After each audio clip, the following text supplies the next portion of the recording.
Hello नमस्कार दोस्तों, कैसे हो आप सब। एक बार फिर से आप सभी का स्वागत है मेरे YouTube channel the optics classes के अंदर। और मैं साइंस के इस दूसरे सीरीज़ के वीडियो को लेके आया हूं। और कल मैंने आपको 35 तक के क्वेश्चंस को समझाया हुआ था और आज हम लोग पढ़ने वाले हैं 36 तक के क्वेश्चंस को। तो आइए देखते हैं हम लोग। सबसे पहला सवाल क्या है, बाघ उपभोक्ता है। दोस्तों ध्यान रखिएगा, बाघ किस पोषीय स्तर का प्राणी होता है। तो बाघ होता है दोस्तों, ध्यान रखिएगा, पहले सबसे पहले आते हैं उत्पादक, उसके बाद उत्पादक को खाने वाले आते हैं शाकाहारी, और शाकाहारियों को खाने वाले आते हैं मांसाहारी। अर्थात आप समझ पाए होंगे कि बाघ जो होता है दोस्तों वो तृतीय पोषीय स्तर का होता है। अर्थात ऑप्शन नंबर क्या हो जाएगा दोस्तों, सी होगा। नेक्स्ट क्वेश्चन है दोस्तों, पित्त रस का स्राव कहाँ से होता है। तो आपको पता है कि पित्त कहाँ बनता है, तो यकृत के द्वारा, और यकृत के ही द्वारा ही इसका स्राव होता है। अर्थात ऑप्शन कौन सा आंसर हो जाएगा, बी। अर्थात ऑप्शन क्या हो जाएगा दोस्तों, बी हो जाएगा। नेक्स्ट क्वेश्चन देखेंगे दोस्तों। अगला क्वेश्चन पूछा है कि मनुष्य, बिल्ली तथा चमगादड़ के अग्रपाद जो होते हैं दोस्तों कौन से अंग के उदाहरण होते हैं। तो दोस्तों ध्यान रखिएगा, मनुष्य, बिल्ली तथा चमगादड़ के जो अग्रपाद होते हैं वो होते हैं समजात अंग के पाद उदाहरण। ठीक है, आगे देखिएगा दोस्तों। नेक्स्ट क्वेश्चन में पूछा गया निम्न में से कौन पुनरुद्भवन का उदाहरण है। तो ध्यान देखिए दोस्तों, आगे हाइड्रा जो होता है वो पुनरुद्भवन का उदाहरण होता है। नेक्स्ट क्वेश्चन में कहा गया है किसी जीव की जीनी संरचना क्या कहलाती है। तो ध्यान रखिएगा दोस्तों, किसी जीव की जीनी संरचना जो होती है वो कहलाती है जीनोटाइप। अर्थात ऑप्शन का आंसर आएगा ए। अगला क्वेश्चन में पूछा गया दोस्तों निम्न में से कौन सा ऊर्जा का अनवीकरणीय स्रोत है। तो ऊर्जा का अनवीकरणीय स्रोत अगर देखा जाए तो दोस्तों अनवीकरणीय स्रोत उसे कहते हैं जिसको पुनः प्राप्त नहीं किया जा सकता है। अर्थात हमारा आंसर तो हो जाएगा पेट्रोलियम, क्योंकि पवन को हम लोग बराबर प्राप्त कर सकते हैं, ये कभी खत्म होने वाले नहीं, सूर्य भी कभी खत्म होने वाला नहीं है और बहता पानी भी कभी खत्म होने वाला नहीं है। अर्थात पेट्रोलियम का अगर निश्चित उपयोग लगातार किया जाए तो वो एक निश्चित समय के बाद समाप्त हो जाएगा। नेक्स्ट क्वेश्चन देखते हैं 42 नंबर, जीवाश्म ईंधन की ऊर्जा का वास्तविक स्रोत क्या है। तो कोई भी पृथ्वी पर पाई जाने वाली जो भी वस्तुएं हैं उन सभी के ऊर्जा का स्रोत जो होता है दोस्तों वो सूर्य होता है। अर्थात ऑप्शन क्या हो जाएगा दोस्तों, बी। अर्थात ऑप्शन क्या हो जाएगा दोस्तों, बी आंसर आ जाएगा। बात क्लियर हो गया होगा। आगे बढ़ते हैं नेक्स्ट क्वेश्चन की तरफ।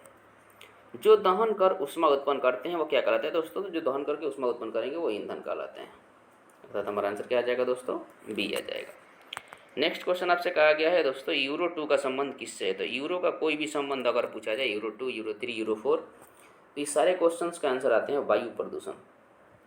तो अर्थात ऑप्शन क्या हो जाएगा दोस्तों, ए हो जाएगा। श्वेत प्रकाश में वर्ण विक्षेपण उत्पन्न होता है। वर्ण विक्षेपण कहते हैं किसको है दोस्तों, तो श्वेत प्रकाश का प्रिज्म से होकर गुजरने के बाद 7 रंगों में बंटने की जो प्रक्रिया होती है उसे हम लोग वर्ण विक्षेपण कहते हैं। अर्थात वर्ण विक्षेपण को प्राप्त करने के लिए आपको किस आकृति का उपयोग करना पड़ेगा, आपको उपयोग करना पड़ेगा प्रिज्म का। नेक्स्ट पॉइंट, अगर क्वेश्चन की बात कांच की आयताकार सिल्ली की, तो इसमें अपवर्तन की घटना को देखने के लिए हम लोगों को मिलेगा। और दूसरा समतल दर्पण का जो अगर अब हम बात करें तो समतल दर्पण में प्रकाश के परावर्तन की घटना देखने को मिलती है। गोलीय दर्पण 2 प्रकार के होते हैं, उत्तल दर्पण और अवतल दर्पण। आगे बढ़ते हैं नेक्स्ट क्वेश्चन की तरफ चलते हैं। सौर ऊर्जा को सीधे विद्युत ऊर्जा में बदलने वाली युक्ति को क्या कहते हैं। तो सौर ऊर्जा को विद्युत ऊर्जा में बदलने के लिए किसका काम होता है दोस्तों, ये सौर सेल का काम होता है। अर्थात हमारा ऑप्शन नंबर क्या हो जाएगा दोस्तों, सी हो जाएगा। सेल 2 प्रकार के होते हैं, एक होता है डेनियल सेल, एक होता है लेग्रांजे सेल। नेक्स्ट पॉइंट देखेंगे अगला क्वेश्चन। अगला क्वेश्चन में पूछा गया दोस्तों निम्न में कौन प्रबल क्षारक है। तो निम्न में कौन प्रबल क्षारक है दोस्तों, ध्यान रखिएगा, निम्न में प्रबल क्षारक कौन सा होता है। तो ध्यान रखिएगा NaOH जो होता है प्रबल क्षार होता है। अगला क्वेश्चन, शुष्क बर्फ किसे कहते हैं दोस्तों। तो शुष्क बर्फ ठोस CO2 को कहते हैं, ध्यान रखिएगा। अर्थात ऑप्शन कौन सा हो जाएगा, बी। नेक्स्ट क्वेश्चन है दोस्तों कि निम्न में से किसमें रंध्र के छिद्र घिरे होते हैं। तो रंध्र के जो छिद्र होते हैं दोस्तों वो गार्ड सेल से घिरे होते हैं, यानी कि गार्ड कोशिकाओं से घिरे होते हैं। अर्थात ऑप्शन कौन सा हो जाएगा दोस्तों, बी हो जाएगा। और आगे क्वेश्चन में कहा गया है कौन सी गैस श्वसन क्रिया से मुक्त होती है। तो आपको पता है कि दोस्तों कि श्वसन में हम लोग किस गैस को लेते हैं, ऑक्सीजन को लिया जाता है और कार्बन डाइऑक्साइड को छोड़ा जाता है। तो उम्मीद करता हूं दोस्तों आपको इस क्वेश्चन समझ में आ गया होगा कि श्वसन क्रिया में मुक्त कौन सा होता है। तो भाई कार्बन डाइऑक्साइड मुक्त होता है, ध्यान रखेंगे। नेक्स्ट क्वेश्चन आपके पास क्या कहा गया है, अगला क्वेश्चन आपसे पूछा गया है कि निम्न में से किस रंग का प्रकाश किरण प्रकाश संश्लेषण के लिए जो सबसे ज़्यादा प्रभावी होता है। तो आपको पता है दोस्तों कि सूर्य के प्रकाश की उपस्थिति में होता है प्रकाश संश्लेषण, अर्थात जो लाल प्रकाश होगा वो प्रकाश संश्लेषण के लिए सबसे उपयुक्त होगा। उम्मीद करता हूँ दोस्तों आपको यहाँ तक चीज़ें आते हैं दोस्तों अगले क्वेश्चंस की तरफ। अगला क्वेश्चन आपसे पूछा गया है, ग्लूकोज के पूर्ण ऑक्सीकरण से क्या मुक्त होता है। तो ग्लूकोज के पूर्ण ऑक्सीकरण से क्या मुक्त होता है दोस्तों, ऑप्शन में क्या क्या चीज़ें आपको दी गई हैं, सिर्फ CO2, सिर्फ ऊर्जा, सिर्फ H2O, इनमें से सभी। तो आप ध्यान रखिएगा, ग्लूकोज के पूर्ण ऑक्सीकरण से सभी चीज़ों की मात्रा मिलती है, अर्थात आंसर हो जाएगा आपका इनमें सभी। नेक्स्ट क्वेश्चन पूछा है, कोशिका झिल्ली किस प्रकार की झिल्ली होती है। तो दोस्तों याद रखिएगा, कोशिका झिल्ली एक अर्धपरागम्य झिल्ली होती है, अर्थात ऑप्शन कौन सा सही होगा, सी।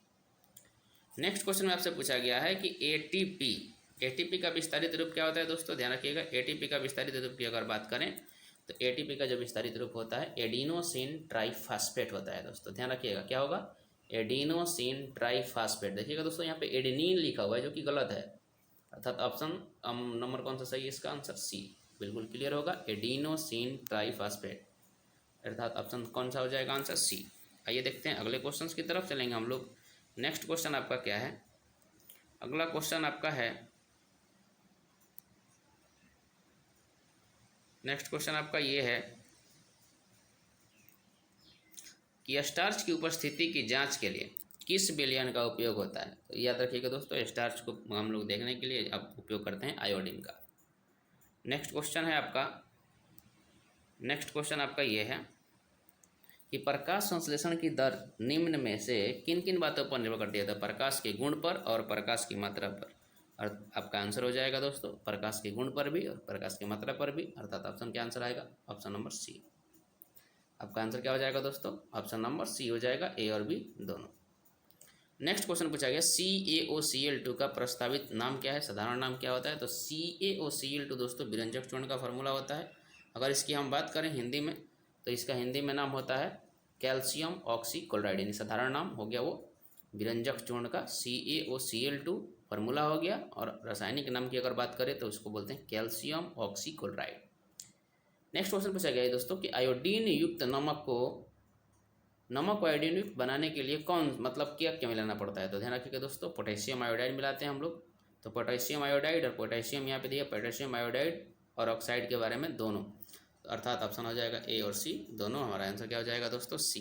क्या आंसर आएगा दोस्तों, सी आ जाएगा, ए और बी दोनों। NaCl + KiO3 भी आयोडीन युक्त है, NaCl + Ki भी आयोडीन युक्त है। नेक्स्ट क्वेश्चन देखेंगे दोस्तों, अगला क्वेश्चन आपका ये है, मिश्र धातुओं में 90% Cu और 10% Sn में ये इनमें से कौन सा है।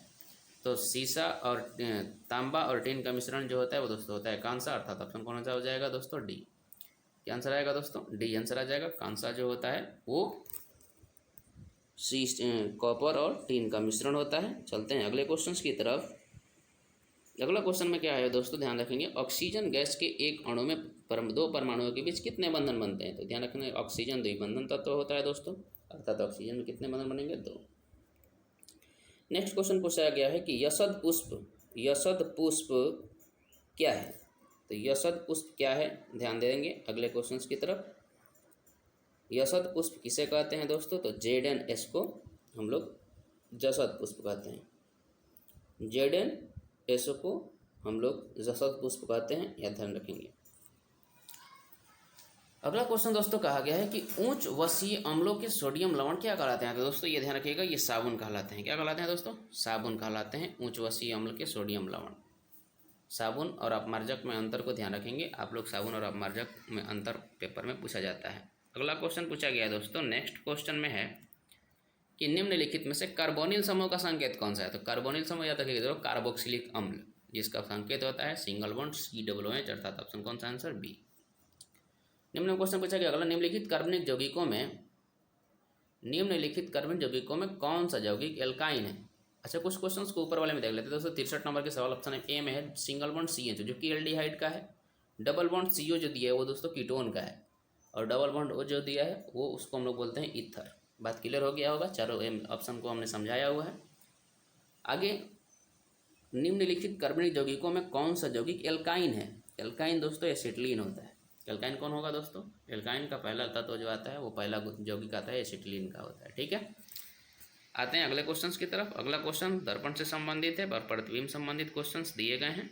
आइए देखते हैं, उसको देख लेते हैं हम लोग। क्या है, किस दर्पण की फोकस दूरी चीन की परिपाटी के अनुसार ऋणात्मक मानी जाती है। तो चीन परिपाटी के अनुसार दोस्तों ऋणात्मक मानी जाती है।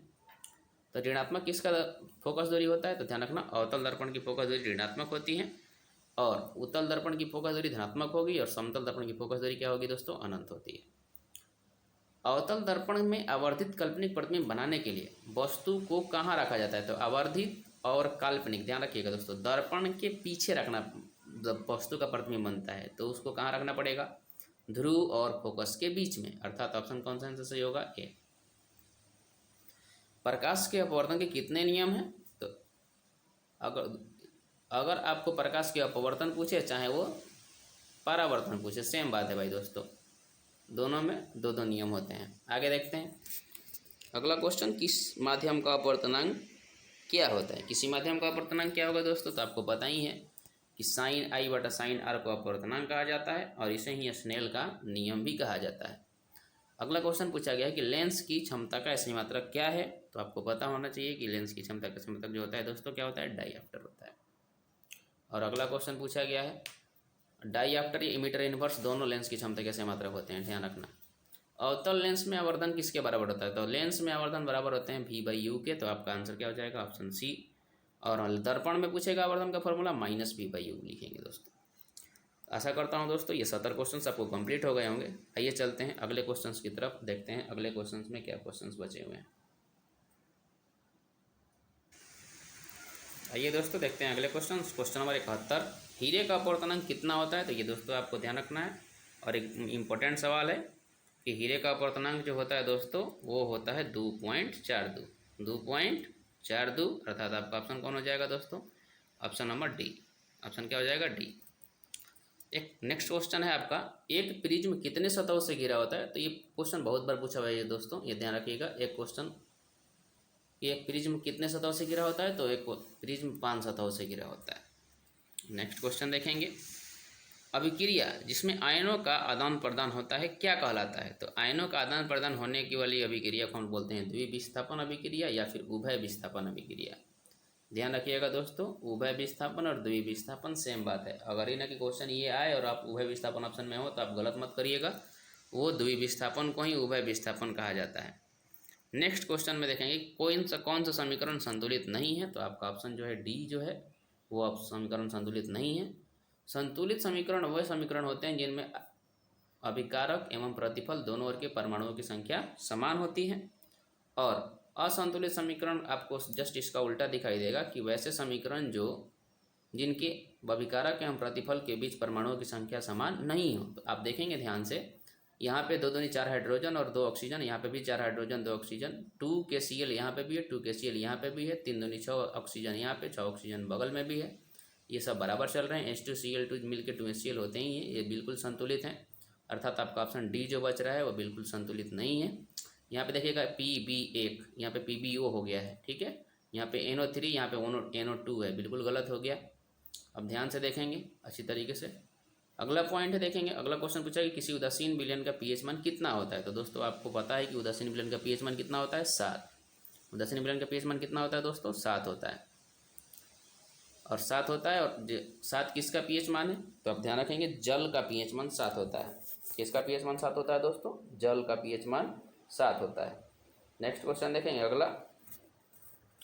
अगला क्वेश्चन ये है आपका कि निम्नलिखित में से कौन प्राकृतिक सूचक है? तो प्राकृतिक सूचक आपको याद होना चाहिए दोस्तों, वैसे सूचक जो पादप से प्राप्त होते हों या फिर हम लोग मतलब जैसे कोई भी प्राकृतिक पदार्थ से प्राप्त होता है उसको प्राकृतिक सूचक कहेंगे।